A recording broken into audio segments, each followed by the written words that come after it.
stop what you were doing. Seriously. We need to talk about this moment because I am still not over it. We're talking about Leyton Robinson's run on The Voice.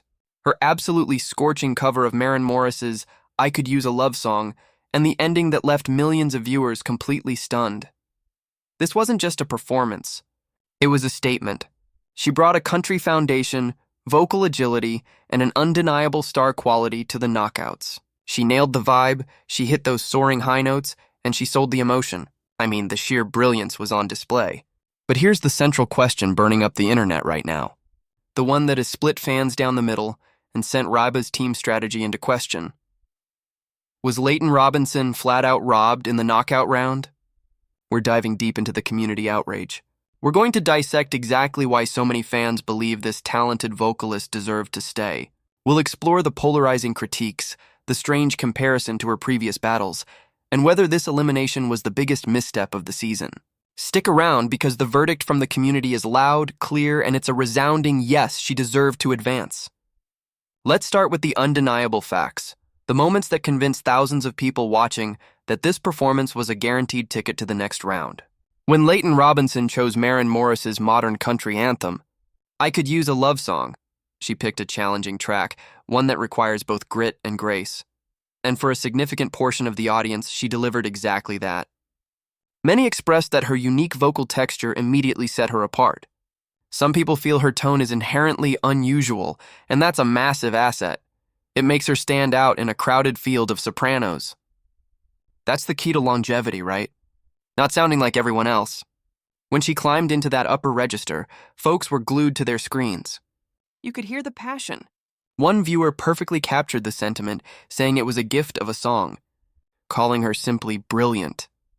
That's the emotional connection that sells a performance. And for many, she hit that emotional home run. If the goal of The Voice is to find a unique, marketable artist, this performance had the sparks flying. The energy was infectious, and for those watching at home, it felt like she took the reins.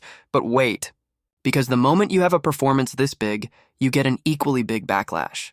The internet detective work began immediately, focusing on the one area where even her biggest fans had to admit there was a slight wobble, the lower register. Several analytical viewers honed in on the beginning of the song. One knowledgeable listener noted that while her upper range was bright and piercing, what they called fifth octave, the low felt like it didn't quite pop. It sounded better on a laptop than the broadcast TV, which immediately leads to our next point. Production quality versus reality.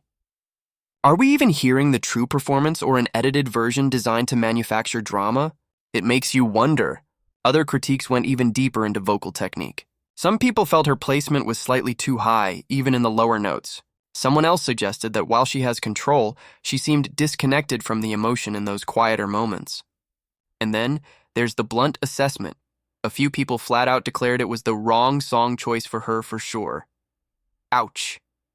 And here's where it gets funny. When you compare it to other Maren Morris covers on the show, suddenly the choice looks questionable. People were instantly referencing previous renditions, suggesting someone else already topped this version. But this leads us to the massive, season-defining elephant in the room that kept cropping up when fans discussed Leyton's exit.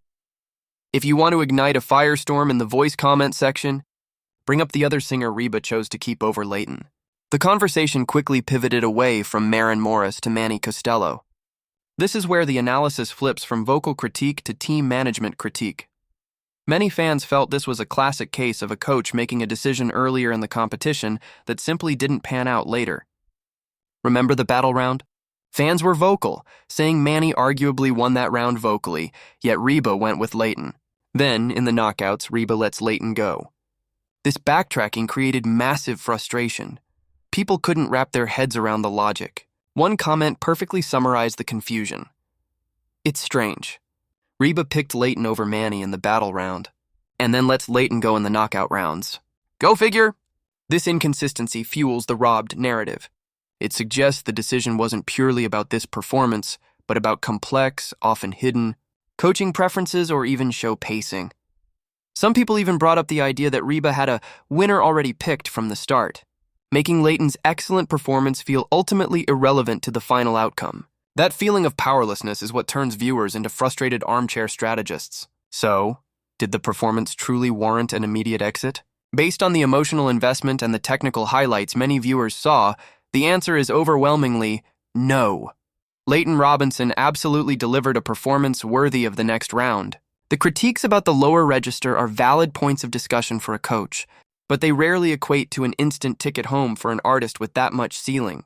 However, the community conversation revealed a fantastic silver lining, the true payoff of the evening. This show didn't define Leyton Robinson's career. It launched it. The most powerful realization across the comments was that this vocalist is too polished, too powerful, and too unique to disappear now. Viewers weren't just sad she was gone. They were excited for what comes next. They said things like, if not on The Voice, definitely on her own without The Voice. People are actively looking forward to her first country concert in Europe. Comparisons to country royalty like Carrie Underwood, even if slightly premature, show the massive potential viewers see. The fact that her powerful, unique tone immediately inspired loyalty, even in defeat, confirms one thing: Leyton Robinson is going to have a moment. She might not have won this particular battle, but the overwhelming sentiment is that she won the war for future country stardom. That piercing, bright tone that some criticized? It's the sound of a future hit song waiting to happen. So, where does that leave us? We saw a powerhouse performance marred by a controversial elimination decision, amplified by the lingering question of Manny Costello. But now, I need to hear from you, the community that's already debating this exit online. This is where the conversation continues. Tell me in the comments below, who do you think truly won that knockout round, Leyton or Aubrey? Be honest about your reasoning. If you were Reba, what one song would you have picked for Leyton to sing next to guarantee her a spot in the finale? Are the comparisons to Carrie Underwood fair, or is Leyton forging her own path? Drop your analysis, your shock, and your song suggestions below. If you feel Leyton was truly robbed, smash that like button. Let's see how many people agree. Subscribe now so you don't miss our next deep dive analysis into the biggest moments from The Voice. Thanks for watching, and I'll see you in the comments.